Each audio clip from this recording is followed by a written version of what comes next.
To set time limit for a device that is using your mobile hotspot on Samsung Galaxy S24 Ultra, swipe down the top of the screen and then tap setting icon, tap connection, and then tap mobile hotspot and tethering, tap mobile hotspot.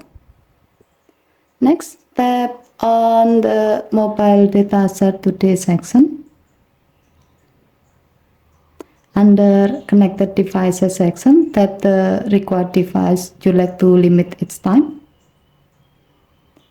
Tap time limit and then set the time limit for the selected device. As the example, we will set it to 1 hour.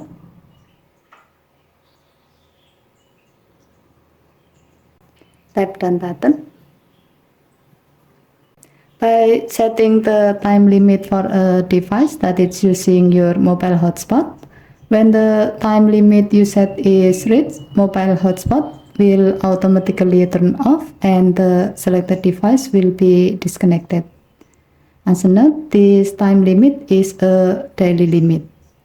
Given to the function, you can set time limit for devices that are using your mobile hotspot to prevent them from connected to your mobile hotspot longer than you are allowed. Okay, thank you for watching. Have a nice day.